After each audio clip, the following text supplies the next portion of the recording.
बृहज्ञानां भूभिर्जगति जनतां या स्नपयति इदानीमपेशा बुद्धजनमरालै परिचिता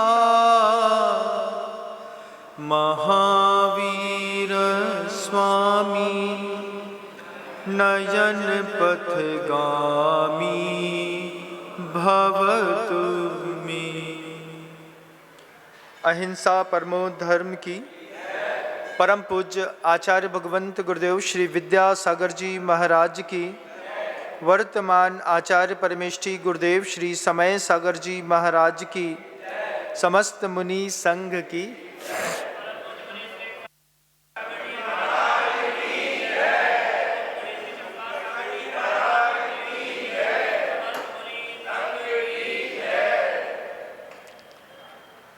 आचार्य श्री जी ने दोहा पाहुड़ करके एक छोटी सी पुस्तक लिखी है, जिसमें दो पंक्तियों के दोहे लिखे हैं। उस दोहे में आचार्य श्री जी ने एक दोहा लिखा है, भांति भांति की भ्रांतियां, तरह तरह की चाल, नाना नारद नीतियां ले जाती पाताल। आचार्य भगवंत ने ये 4 चरण लिख दिए और एक बार प्रवचन में गुरुजी ने अपने मुख से बोल दिया, भांति भांति की भ्रांतियां, तरह तरह की चाल, नाना नारद नीतियां ले जाती पाताल। गुरुजी ने प्रवचनों में कह दिया। पहली बार जब ये 2 पंक्तियां गुरुजी के मुख से सुनी, कमरे में आने के बाद गुरुजी से पूछा, गुरुदेव ये बात आपने लिखी है, इम्प्लीमेंट कहां पर होती है? क्योंकि आपने कुछ लिखा है तो उसका कोई ना कोई तो प्रयोग स्थल रहा होगा, कहीं ना कहीं तो इस तरीके के प्रयोग होते हैं। तो गुरुजी सहज शब्दों में कहते हैं, दुनिया की जितनी भी दुर्घटनाएं घटती हैं, वे सारी की सारी दुर्घटनाएं घर में ही घटती हैं। आपके घर में भी होता होगा, कोई ना कोई एक व्यक्ति ऐसा होगा जो नारद नीति वाला होगा। नारद नीति वाले का मतलब नारायण नारायण। क्या है नारायण नारायण? भिड़ने भिड़ाने के काम में माहिर, लेकिन समाज में नहीं। घर के अंदर मिल जाए तो क्या करता है वो? नारद जी का रोल याद है ना, भागवत में आते हैं ना, क्या कहा महादेवी नारायण नारायण। आते ही साथ लगता था कि ये कुछ ना कुछ मचाने ही आया है, ये अच्छा तो कर ही नहीं सकता। अब ऐसा कोई नारायण नारायण आपके घर के अंदर तो नहीं है। एक बार देखना गौर से, जब आप दुकान चले जाते हो तब कोई आपके घर में किसी का कान भरने आता हो, नारायण नारायण करने। हमने तो कितनी बार कही थी, लेकिन जो छोटे लाला माने ही नहीं। हमने कितनी बार कहा था, लेकिन छोटे देवर जी हमारी बात सुनते ही नहीं है। कब बोला जा रहा है? देवर जी के अब्सेंस में। एक बार सामने बोल देते तो फिर देवर जी समझा देते, बात का स्पष्टीकरण कर देते। लेकिन अगर आपके परिवार के अंदर आपकी अनुपस्थिति में आपकी निंदा होती हो तो ऐसा होता है कि नहीं होता? आपको क्या लगता है? कहीं बाहर की बात बिल्कुल भी नहीं कर रहा हूं, सिर्फ आपके घर के अंदर की बात कर रहा हूं।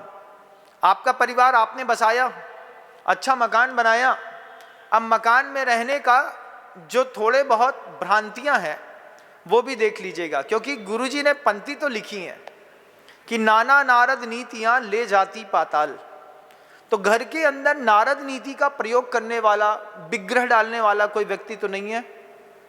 बिगड़े डालने वाला घर के अंदर कोई व्यक्ति होगा जो ऐसी बात करता होगा। कई बार सौतेली माँ भी हो सकती है, कई बार कोई रिश्तेदार भी हो सकता है जो आ जाए और आपके घर के अंदर रहने लगे। कौन है? महाराज वैसे तो घर ठीक था, लेकिन जब भी चाची की मम्मी घर के अंदर आती हैं, घर के अंदर फूट डलना शुरू हो जाती है। काय सन्नो, तुम अभी तक काम ही करती रहोगी क्या? ओ, तो सन्नो भड़क गई। कन्नो से भी कह दिया, क्यों कन्नो? कन्नो तुम काम ही करती रहती हो। हमारी कन्नो बिल्कुल हाथ काले पड़ गए हमारी कन्नो के। घर वैसे तो बहुत अच्छा चल रहा था, लेकिन चाची की मम्मी जैसी घर के अंदर घुसी, घर में छिन छिन्न भिन्न भिन्न होना शुरू हो गया। ये वो लोग हैं जो नारायण नारायण। तो आपके घर के अंदर तो कोई नहीं आता? एक आध कोई? आपका घर बचा नहीं रह सकता बंधुओं, ध्यान रखिएगा। हर घर में एक नारद का रोल प्ले करने वाला होता है, और अगर वो साक्षात ना हो तो फिर फोन में होता है कि नहीं? आप तो चले गए ऑफिस, अब आपके घर के लोग किससे बात कर रहे हैं?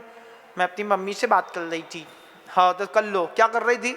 मम्मी मेरे दिमाग में ज्ञान फीड कर रही थी कि ऐसा ऐसा करना बेटा, ऐसा ऐसा करना और ऐसा ऐसा करना। ये लोग नारद नीति वाले हैं। तो आपका घर नारद मुक्त है कि नहीं, पहले बता दीजिए। एक आध कोई नारद आपके घर के अंदर होगा, उसी कारण से आपके घर के अंदर फैक्शन पड़ता है। बिना किसी नारद के तो फैक्शन पड़ता ही नहीं है। फिर दूसरी बात करूंगा, भांति भांति की भ्रांतियां, तरह तरह की चाल, नारा नारद नीतियां ले जाती पाताल। घर के अंदर लड़ाई में रुचि लेने वाले लोगों की संख्या कितनी है? घर के अंदर लड़ाई में रुचि लेने वाला कौन? महाराज सांप भी बोलता है, मैं तो बिल्कुल शांति बैठा रहता हूँ, जब कोई आता है नहीं मानता, फिर मैं ऐसे ऐसे ऐसे ऐसे ऐसे उठा के दसता हूँ। लेकिन आपके घर के अंदर लड़ाई करने में रुचि किसको किसको है?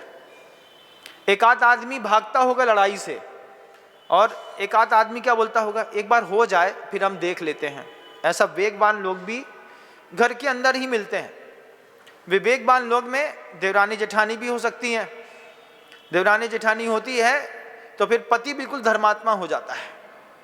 पति मंदिर जाकर के भगवान की पूजा करके कहता है, प्रभु घर जाऊं, मेरा पोहा बिना किसी कलह के खाने मिल जाए, बस इतना सौभाग्य है, बस स्वाहा। घर में गए नहीं कि घर के अंदर जाते ही साथ ही सुन लो, ये देवरानी क्या कर रही है तुम्हारी, क्या कर रही है? पोहा खा लूं अच्छे से? पोहा तो खा लो, साथ में हमारी बात भी खा लो। तो घर के अंदर लड़ाई में इंटरेस्ट किसको आता है? आपका बहुत सुंदर घर है, लेकिन नारद लोगों से भरा हुआ है। आपका बहुत सुंदर घर है, लेकिन लड़ाई करने वालों की संख्या कितनी है? आपका घर बहुत सुंदर है, लेकिन कुतब करने वालों की संख्या कितनी है?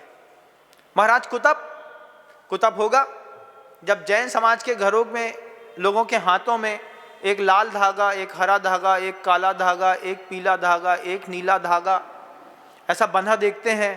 फिर उसमें टीका चंदन देखते हैं 5, 7, 10 प्रकार का। ये सब कुतब करने वालों की संख्या है। वे लोग पर्वराज पर्युषण पर्व में जिनेंद्र भगवान के मंदिर में जाके पूजा तो नहीं करेंगे, लेकिन मंगलवार को एक नारियल लेकर के किसी पहाड़ पर जरूर चढ़ जाएंगे। ऐसा आपके घर के अंदर एक आध कोई पर्सन है क्या? एक बार चेक करिए, अच्छे से देखिए। कोई हो माता जाकी और देवा, कौन? एक आध कोई घर के अंदर कुतब करने वाला मिल जाए, उसी घर में एक नारद मिल जाए, उसी घर में एक लड़ाई करने वाला मिल जाए, उसी घर में एक सबसे ज्यादा संदेहास्पद व्यक्ति झूठ बोलने वाला मिल जाए। आपके घर में कोई ना कोई संदेह के दायरे में हमेशा रहता होगा। वैसे तो सब ठीक होता है, लेकिन ये आती है और गड़बड़ हो जाता है। कोई संदेह के दायरे में है, क्वेश्चन मार्क, किसी की एक्टिविटी होगी। आपके घर के अंदर झूठ बोलने वालों की संख्या कितनी? 1, 2 की सब? महाराज झूठ के साथ बड़ी खासियत है। झूठ जो है वो तुरंत लाभ देता है। रात को 12, साढ़े 12, 1 बजे शराब पी करके घर के अंदर घुस रहा व्यक्ति अगर एक बात बोल दे कि फडणवीस की माँ बीमार थी, अभी तक अस्पताल में बैठे थे, अच्छा अच्छा अच्छा कोई बात नहीं, घर के अंदर आ जाओ। क्यों? लड़का दया करने गया था, रात को 2 बजे आ रहा है। ऐसे झूठ बोलने वालों की संख्या कितनी आपके घर के अंदर। भांति भांति की भ्रांतियां, तरह तरह की चाल एक घर के अंदर हो रही हैं, तरह तरह की चालें। झूठ बोलने की चाल है, नारद नीति की चाल है, लड़ाई लड़ने वाले की चाल है। क्या चल रहा है महाराज? अथ श्री महाभारत कथा कथा है पुरुषार्थ की, काय की? पुरुषार्थ की, ये स्वार्थ की परमार्थ की। इसमें स्वार्थ भी है, परमार्थ भी है, महाभारत भी है। कितना सुंदर घर है ना आपका। एक झूठ बोलने वाला मिल जाए, एक व्यक्ति ऐसा मिल जाए जिसके कारण घर की महिलाओं को अपने सील की भी जोखिम दिखाई देने लगे। ऐसा भी घर के अंदर ही होता है। घर के अंदर ऐसा लगता है कि भैया ये आदमी चला जाए, नहीं तो ये कभी भी हमारे कमरे में आके अटैक कर देगा। कई बार घर में घर के लोगों की बहुत बुरी नज़रें होती हैं। इतनी बुरी नज़रें होती हैं कि व्यक्ति छूता तो नहीं है लेकिन आंख से पूरा बलात्कार कर लेता है। तो इस तरीके से सील का जोखिम लेने वालों की भी घर के अंदर कुछ ना कुछ लोग होंगे, और इस तरह घर के अंदर भी सील भ्रष्ट लोग भी होंगे। संख्या कितनी है आप देख लीजिए। महाराज हमारे घर में तो कोई नहीं है, तुम्हारा घर स्वर्ग है ना। तुम्हारे घर में हिंसा नहीं होती, तुम्हारे घर में झूठ नहीं होता, तुम्हारे घर में कोई नारद नहीं है, तुम्हारे घर में कोई लड़ाई नहीं होती, तुम्हारे घर में सारी महिलाएं आश्वस्त हैं। कई बार मित्र का सगा मित्र आकर के पत्नी को फंसा लेता है। वो एक फुटबॉलर था ना, उसने लिएंडर पेस की वाइफ को उठा लिया था। क्या हुआ था? दोस्त बनकर के घर के अंदर घुसाया था और घर के अंदर की स्त्री को उठा करके वो अपने घर में ले गया। ऐसा भी होता है। आपके अंदर इस तरीके के घर के अंदर के मित्रों की संख्या कितनी है? क्योंकि आप कितने बड़े धर्मात्मा हैं ये तो नहीं पता, आप पूजा करने जाते हैं ये तो नहीं पता, लेकिन आपने बहुत मेहनत करके अपना घर बनाया है। आपने अपने घर में खूब पुरुषार्थ किया है, अच्छी मेहनत करी है, अच्छा रंग रोगन किया है, सजाया है, धजाया है, तैयार किया है। आप पैसे वालों की श्रेणी में आते हैं, लेकिन आपके यहाँ की बेटी 1:30 बजे के बाद अपना कुत्ता, अपना ड्राइवर लेकर के कहाँ जाती है आपको पता भी है कि नहीं? महाराज अब इतने बड़े घरों में सब चीज़ों की बात थोड़ा बहुत छूट तो रहती ही है, थोड़ी बहुत छूट तो रहती है, लेकिन अगर इस तरीके की छूट रहती है तो फिर ऐसे घरों की कहानियाँ बड़ी विचित्र होती हैं। अभी नेपाल के राजा ने क्या किया था पता है ना? अपने पूरे परिवार के वंश को नष्ट कर दिया। 10-15 साल पहले की बात है।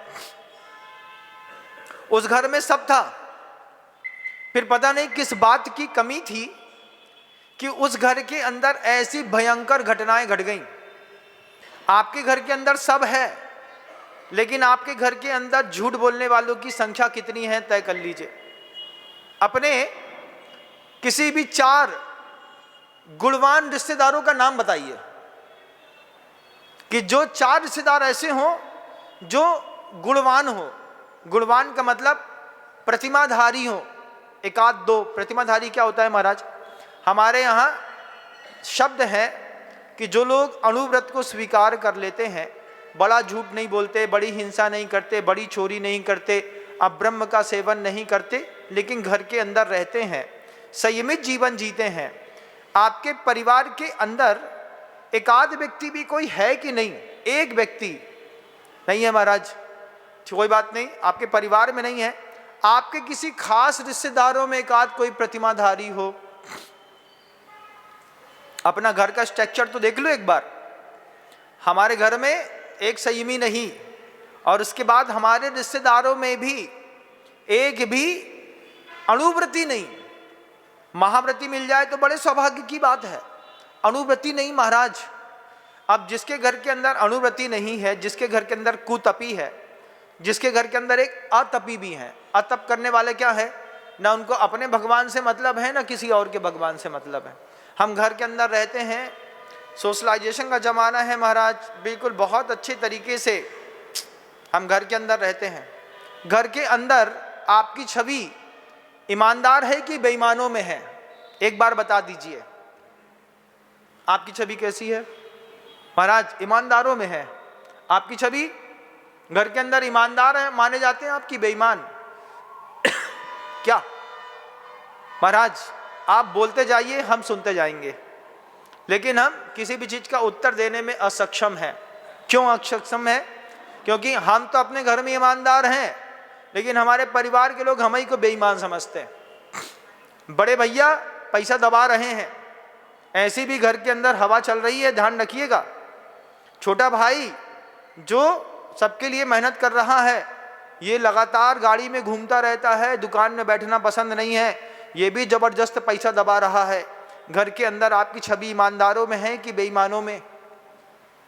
चौके के अंदर अगर देवरानी गई है और अपने बच्चे को भोजन करा रही है, तो जेठानी एक खिड़की से देखती है, धीरे से देखें तो क्या खिला रही हैं, क्या खिला रही हैं, क्या खिला रही हैं? अरे ऐसा तो नहीं कि पराठे को शुद्ध घी के अंदर डुबो करके फिर खिला रही हो, पूरा शुद्ध घी खत्म हो जाए।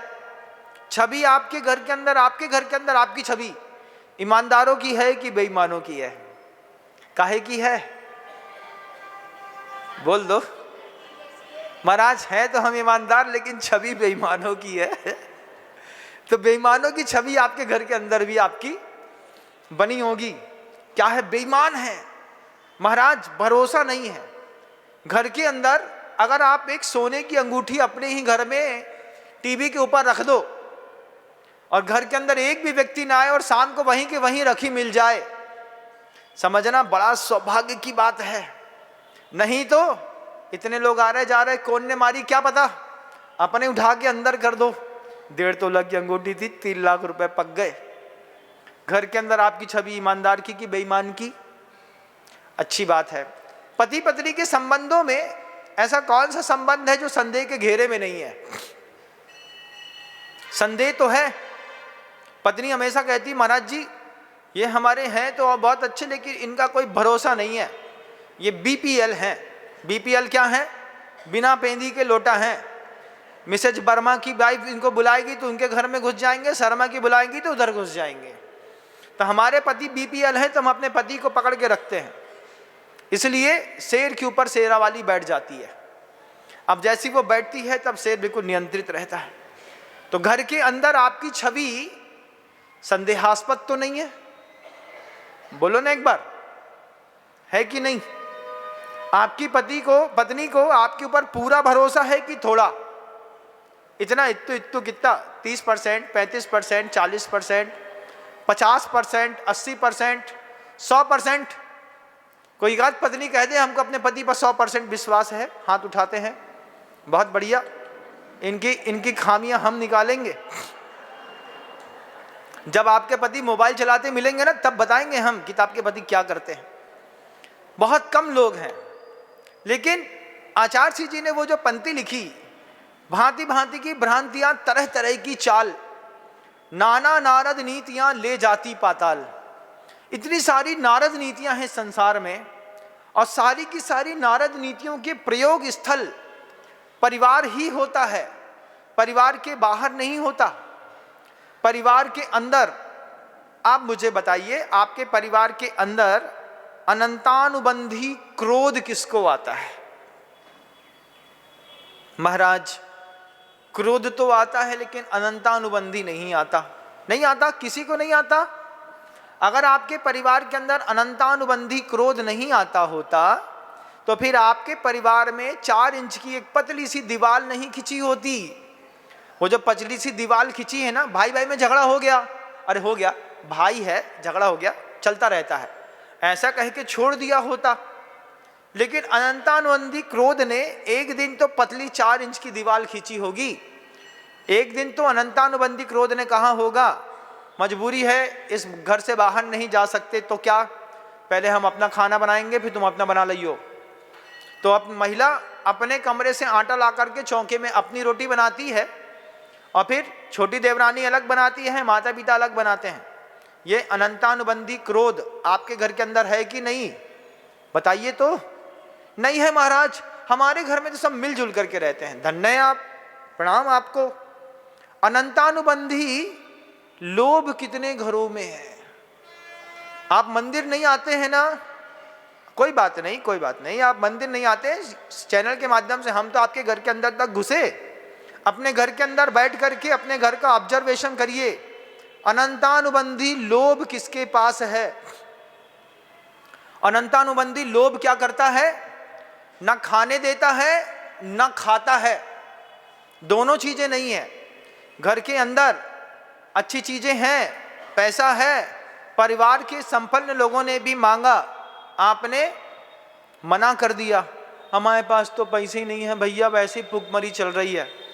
बहुत है तो बहुत, लेकिन क्या महाराज, अनंतानुबंधी लोभ न खाता है न खाने देता है। इस लोभ का सबसे बड़ा चमत्कार आपके घर के अंदर भी होगा। आपने जो कोट लाए होंगे बनवा करके, कपने कितने खरीदा था महाराज, 16,000 रुपए का, किसी का 20,000 का, किसी महानुभावों का तो 1,00,000 रुपए का। अब जब नया कपड़ा आप लेकर के आते हैं तो नया कपड़ा घर के अंदर सहेज करके धरते हैं कि पहनते हैं, क्या करते हैं। कितने लोगों की मानसिकता है कि नई शर्ट लाए हो तो पहन करके यूज कर लो, कितने लोग की मानसिकता है, किसी की नहीं है। क्या मानसिकता है, नया कपड़ा लाए हैं, उसको साड़ी को घड़ी करके 7,000 की साड़ी लेके आए, रख दो काम आएगी। कुछ नहीं, महिला दोपहर में 2 से 4-5 बजे तक यही करती रहती है। अपनी साड़ी जमाएगी, फिर उसमें कागज लगाएगी, फिर उसको प्रेस करवाएगी, फिर उसको रखेगी, फिर देखेगी इसमें चूहा तो नहीं घुस गया, छिपकली तो नहीं घुस गई, अंडे तो नहीं हो गए, फिर निकालेगी, फिर रखेगी, फिर जमाएगी। अलमारी जमाने निकालने में 15 दिन में 2-4 दिन जरूर लगते हैं। पहनना कुछ है नहीं, मौका पड़ेगा तो पहनेंगे, नहीं तो नहीं पहनेंगे। घर के अंदर क्या पहनेंगे, घर के अंदर तो महाराज जी 400 वाली 2 धोती पहन के रखी है। सुबह एक दिन एक पहनते हैं, दूसरे दिन एक पहनते हैं। तुमसे अच्छी तो बरौनी पहन करके आती है घर के अंदर। लेकिन तुम्हारा अनंतानुबंधी लोभ ना खाता है ना किसी को खाने देता है। लोभ है, चीजें तो हैं लेकिन उपयोग नहीं कर सकते। अनंतानुबंधी अहंकार और मान घर के अंदर तो नहीं है। अहंकार क्या है, अनंतानुबंधी अहंकार का छोटा सा उदाहरण देखिएगा। आप भोजन कर रहे थे, भोजन करते करते माँ ने कोई बात कह दी, अरे कितनी मिर्ची खाता है, ओ तुम्हें मिर्ची बुरी लग रही है, आज के बाद हमारा मिर्ची का त्याग। ऐसे लोग भी घर के अंदर होंगे कि आपने अपने माँ अपने पिता के कहने पर कोई विशेष इष्ट वस्तु आपकी होगी, उन्होंने मजाक में कहा होगा, लेकिन आपने उसको सीरियस लेकर के, आपके अहंकार ने फिर उस चीज को कभी हाथ भी नहीं लगाया। क्या है, कमरे के अंदर नहीं आना, एक बार कह दिया किसी ने, पर्दा लगा था, हो सकता है महिला अंदर वस्त्र बदल रही हो, भाई साहब कमरे के अंदर नहीं आना, अब क्या हो गया, एक बार हमारे इधर स्वाभिमान में ठेस लग गई ना, अब हम कभी कमरे के अंदर नहीं जाएंगे। अहंतानुबंधी अहंकार घर के अंदर है कि नहीं, बाहर की बात नहीं, मंदिर की बात नहीं, धर्म की बात नहीं, पहले जो आपने इतना सुंदर घर बनाया है, उस सुंदर घर में देख तो लो क्या क्या पल रहा है। साधु, उसके साथ जुड़ने पर पता चलता है कि कमियां हमारे चेहरे पर कहाँ है। अनंतानुबंधी हास्य तो आपके घर के अंदर नहीं है। अनंतानुबंधी हास्य क्या है, एक बार द्रौपदी ने ऐसा हंसा कि दुर्योधन ने महाभारत खड़ी कर ली। किसी एक बात पर कोई हंस करके निकल जाए, बिना पूछे निकल जाए, या फिर हंस दे, अरे जे हमारे घर की बकरियां हैं जो कुछ ना कर पाएंगे। एक बार हुआ, मैं किसी शहर में था और 16 साल की बच्ची ने अपने तीसरे नंबर के बड़े पापा का सबके सामने मजाक बना दिया। सबके सामने मजाक बना दिया। बड़े पापा ने जाकर के आत्महत्या कर ली। अनंतानुबंधी हास्य किसी की मौत का कारण बन सकता है। आप इस बात को कभी आपने गंभीरता से नहीं लिया होगा। अनंतानुबंधी जुगुप्सा आपके घर के अंदर पल रही है कि नहीं? क्या हुआ? चिढ़ है। कब से है? जब से हम लोगों के संबंध खराब हुए हैं तब से चिढ़ है। अब क्या है? अब उसके घर के अंदर के बगड़ने वाले दाल की खुशबू तक लेना पसंद नहीं है। उस दाल की खुशबू भी अगर उधर से इधर आए तो एक एग्जॉस्ट फैन लगा देते हैं, ये खुशबू वहीं के वहीं दूर चली जाए। हमको नहीं चाहिए।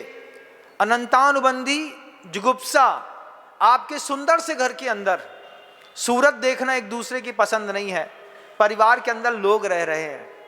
सोचिए आप क्या घर बना करके रखा है। एक साधु को बुला लिया होता या साधु के कमरे में आ गए होते तो पूरी की पूरी परिवार के ये जो छोटे छोटे बड़े बड़े पाप दिखाई देते हैं ये सब नष्ट कर दिया होता साधु एक उद्बोधन में। कमाल करता है साधु कि वो आपको दिखाता है कि तुम अपनी दिमाग से तो सही हो, लेकिन एक बार आगम के दिमाग से देखो तुम्हारे घर के अंदर की दिक्कतें क्या हैं। अनंतानुबंधी जुगुप्सा है। कब से नहीं बोले बड़े भाई से? महाराज 14 साल पहले बात हुई थी अंतिम बार, उसके बाद बात नहीं हुई। मर करके दोनों लोग नरक जाने वाले हैं और दोनों लोग नरक में फिर ठुस्सम ठुस्सा बहुत आराम से करते रहेंगे। अगर उसने बाल्टी छू ली, हम बाल्टी में हाथ न लगाएं महाराज, उसका फिंगरप्रिंट दिख रहा है। ये अनंतानुबंधी जुगुप्सा। उसके वॉशरूम में ना जाएं, उसके कमरे में ना जाएं, उसके हाथ की बनी रोटी ना खाएं। कई बार ऐसा होता होगा घर के अंदर, मान लो महिला को, माँ को काम नहीं करना और आपसे बनाते आता नहीं है, माँ को 3 दिन बनाना नहीं है। अब घर के अंदर जिससे आपकी अनंतानुबंधी जुगुप्सा है उसने भोजन बना के रख दिया तो आपने क्या कहा? हम बाहर का खा लेंगे, हम चमार के हाथ का खा लेंगे, लेकिन हम तुम्हारे हाथ का नहीं खाएंगे। ये आपके घर के अंदर नहीं होता होगा। वैसे आप लोग तो बहुत अच्छे लोग हैं, आपके घर के अंदर तो सब अच्छा अच्छा चलता है, भगवान आपका भला करे, है ना? आपके घर के अंदर होते ही नहीं महाराज। हमारे यहाँ चारों भाई बिल्कुल एक थाली में खाते हैं। हमारी चारों बहुएं एक साथ एक ही कटोरी से दाल पी लेती हैं, चम्मच लगा लगा करके। कहाँ पे है ऐसा घर? कौन सा है? थोड़ा मुझे दिखाओ, उसके घर में आहार करने जाना है मुझको। एक आध कोई दिखाओ जिसका घर अनंतानुबंधी क्रोध मान माया लोभ से मुक्त हो, जिसके घर में अनंतानुबंधी हास्य की कहानी ना लिखी गई हो, जिसके घर के अंदर अनंतानुबंधी जुगुप्सा ना हो। अभी हमारे साथ हुआ, एक बच्ची हमारे साथ आहार के लिए जा रही थी, पीछे पीछे हम उसके दुश्मन के घर के अंदर घुस गए। दुश्मन कौन थे? ताऊ। बड़े ताऊ के घर के अंदर चौका लगा था। वो दरवाजे के बाहर से मंजन की डिब्बी पकड़ा करके वापस चली आई, आज न जाएंगे महाराज जी के साथ। वैसे है तो हम गुरु भक्त, लेकिन जब हमारे क्रोध की मर्यादा में गुरु लांघ जाए तो उस घर में हमको नहीं जाना। उसके बाद 3 दिन तक सूतक लग गई, वो हमारे पास भी नहीं आई। आप उनके यहाँ क्यों गए थे आहार करने? लो भाई, ऐसा भी होता है। ऐसी तो जुगुप्सा आपके घर के अंदर पल रही कि नहीं पल रही? नहीं पल रही ना? आप महान हैं। आप काहे को यहाँ पे आए भैया? यहाँ तो हमको उन लोगों को उद्बोधन देना था जो आदमी दुखी है। आप लोग तो सुखी आदमी हैं। आपके घर के अंदर दुख नहीं है, आपके अंदर ईर्ष्या नहीं है, आपके घर के अंदर मद मत्सर नहीं है, आपके अंदर द्वेष नहीं है, आपके घर के अंदर किसी को तीव्र काम का उद्रेक नहीं है, आपके घर की बच्चियां आपके घर में ही सुरक्षित हैं। फिर जो मैं देख करके आता हूं कि डायग्नोस सेंटर में जब सोनोग्राफी होती है और भाई बहन के संबंध बन जाते हैं, कैसे जोखिम वाला घर है। देवरानी जेठानी में बन जाए संबंध, कैसा जोखिम वाला घर है कि बड़ा भैया मान लो दुकान गया है और छोटे भाई ने अपनी भाभी के साथ मैरिटिकल अफेयर्स बना लिए, कैसा जोखिम वाला घर है कि नहीं? हाँ है महाराज। हमारे घर में नहीं होता महाराज। आंख खोल के देखोगे तो बहुत कुछ दिखाई देगा। इस प्रवचन के बाद देखना आंख खोल करके। घर के अंदर लव मैरिज वाले कितने लोग हैं, थोड़ा सा बताइएगा। कितने लोग ऐसे हैं महाराज? हमारे दादाजी ने भी करी थी, हमारे पिताजी की भी हुई, अब हम भी करेंगे और हमारा लड़का भी करेगा। ताली बजा दें आपके घर के लिए। क्यों महाराज? क्योंकि आपके परिवार में किसी को भी उस मर्यादा का ज्ञान नहीं था कि जब परिवार के लोग परिवार के लिए एक अच्छी सुशील कन्या का विवाह तय कर लें। अब क्या है महाराज, हमारे घर के अंदर सर्वधर्म संभाव है। एक फलाने धर्म की है, एक ढिकाने धर्म की है, एक फलाने इसकी है, उसकी है। हम लोग एक साथ चतुर्थी, पंचमी, षष्ठमी, चौदस, एकादशी सब एक घर में एक साथ मनाई जाती है महाराज। हमारा घर सेकुलरिज्म वाला है, लेकिन प्योर ब्रीड का घर नहीं है। प्योर ब्रीड वाले घर में क्या है, जो प्योर ब्रीड वाला घर हो कि भैया बच्ची खुद कह दे पापा जी मेरी एजुकेशन पूरी हो गई है, आप जहां बोलोगे हम वहां पर काम कर लेंगे, हमें कोई दिक्कत की बात नहीं है। अगर बच्ची ऐसा कहे तो एक बार पिता को दोनों हाथ से अपनी बच्ची के पैर छू लेने चाहिए और माथे में लगा के कहना चाहिए, बेटी तुमने हमारी लाज रखी कि 24 साल की उम्र में तुम अपने बाप से ये कह रही हो कि आप जहां बोलेंगे हम वहां विवाह कर लेंगे। नहीं तो फिर ये कलंक भी घर के अंदर लगता है।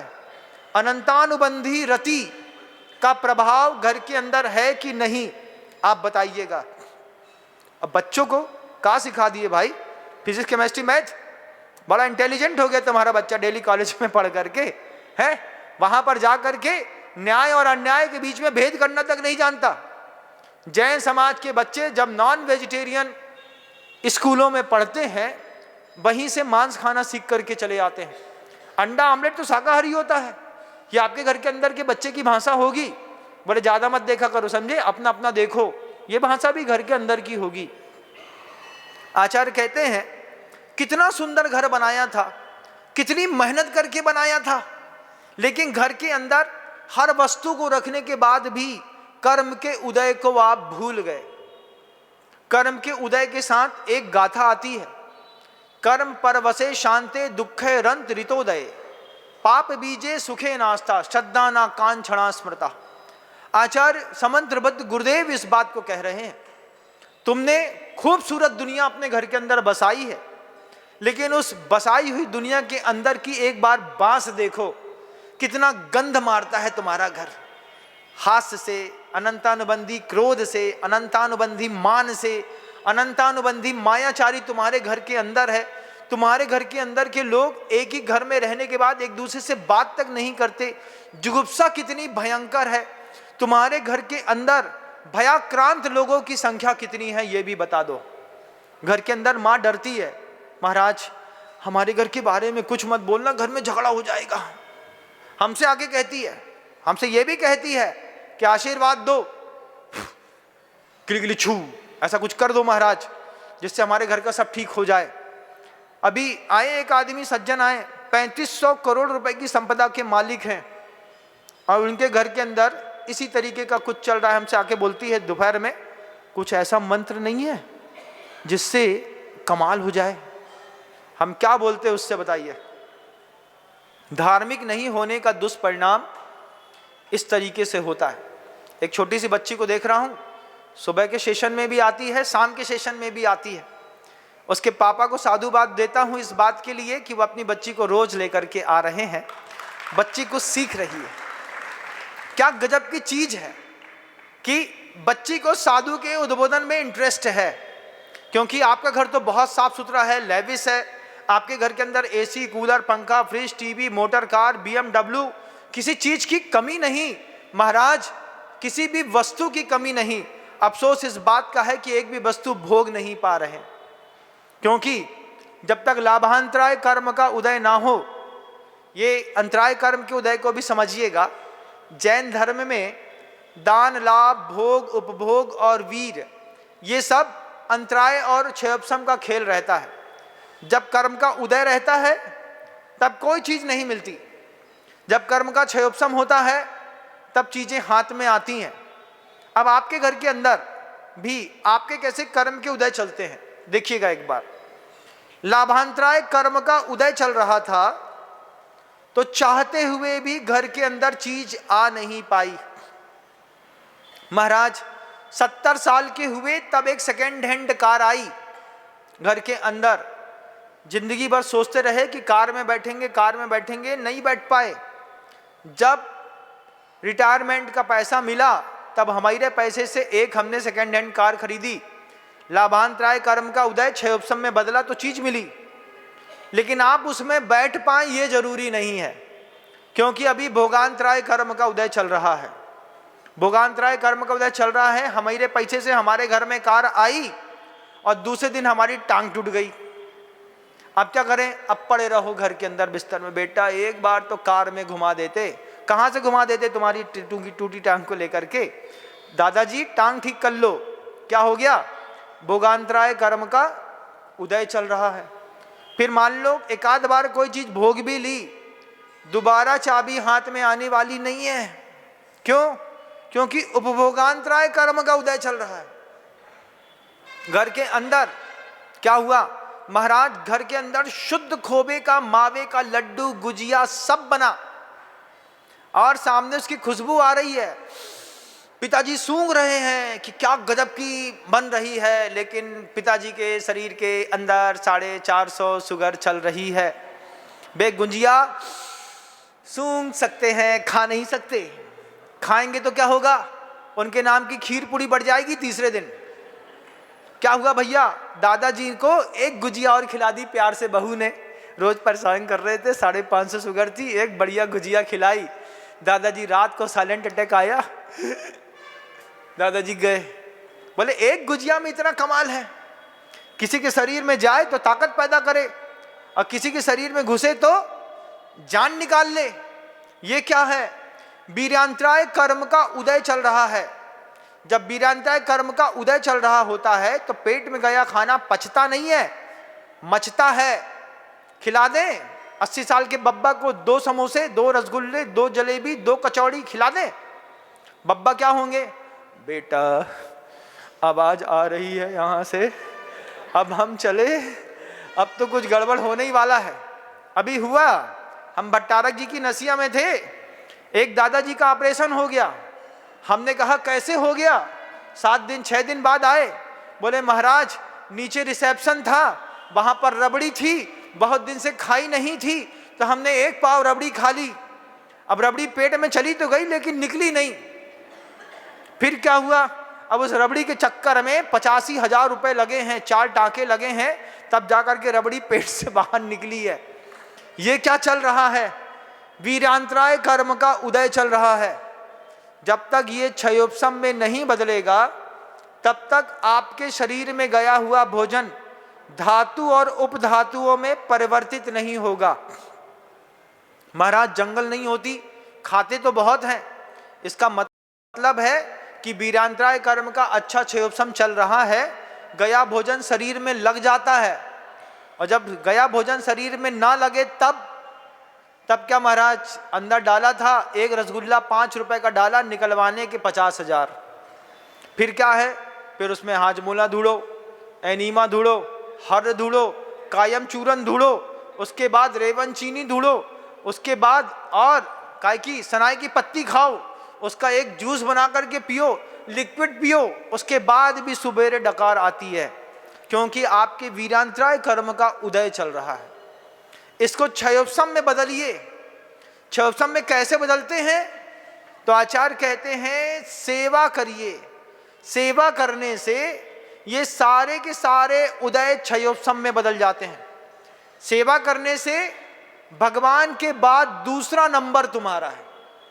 घर के अंदर, घर के बाहर, मंदिर में, साधु संतों के बीच में जो भी व्यक्ति सेवा कर रहा है, जो भी व्यक्ति सेवा कर रहा है वो भगवान से कम नहीं होता। इस बात को ध्यान रखना। हम लोग भी जब मई जून की गर्मी होती है और विहार कर रहे होते हैं, पहुंचते हैं किसी स्पॉट पर, एक बार सोच लेते हैं कौन है जिसने नारियल का पानी निकाला होगा हमारे लिए, और दिख जाए कोई, हाँ महाराज हम हैं, चिंता मत करिए, भगवान से कम नहीं लगता। क्यों? क्योंकि सेवा कर रहा है। घर के अंदर सेवा करेंगे तो जितने भी उदय हैं ये सब क्षयोपशम में बदल जाते हैं, और क्षयोपशम में बदल जाने पर आपके पुरुषार्थ का धन आप भी उपयोग कर सकते हैं, नहीं तो आप अपने पुरुषार्थ के धन का उपयोग भी नहीं कर सकते। कितना विचित्र है तुम्हारा घर, कितना विचित्र है तुम्हारे कर्म के उदय। अब बताओ, तुम्हारा वो जो सुंदर सा घर है, उस सुंदर से घर में साधु संतों की कोई जरूरत नहीं है क्या? नहीं है? है महाराज। जिनको जरूरत है वो तो यहाँ पर बैठे हैं और सुन भी रहे हैं सोशल मीडिया के माध्यम से। लेकिन जिनको जरूरत नहीं है, एक बार कल्पना करो, जो जैन हो और धर्म से कोसों दूर खड़ा रहता हो, उसके घर की हालत कैसी होगी। अभी हम सागर में थे 2-2.5-3 साल पहले, एक बड़े आदमी के घर के अंदर घुसे, सामने बियर बार का काउंटर बना रखा था। बड़ा आदमी था, चले गए, जाकर के देखा तो नए घर में एक छोटा सा छोटू सा क्या बनाया है? बियर बार का काउंटर बनाया है महाराज। कौन पीता होगा जैन समाज के घर के अंदर? कोई साधु नहीं गया, साधु के पास घर के लोग नहीं आए, मंदिर नहीं गए, कभी महावीर जयंती में जुलूस नहीं निकाला, कभी बैठे नहीं, उठे नहीं, समझे नहीं। फलश्रुति निकली किस बात की कि घर के अंदर बियर बार का काउंटर। आप में से कितने घरों के अंदर है? नहीं है महाराज, नहीं बनवाया, हम लोगों ने नहीं बनवाया। और बनाया भी तो महाराज को ना बताएंगे हम, और बनवा भी लो तो हमको नहीं बताना, नहीं तो हम तुम्हारा नाम लेकर के पूरे दुनिया में प्रभावना करेंगे कि फलाने सेठ के घर के अंदर बियर बार का काउंटर लगा है, वो जैन कहता है अपने आप को।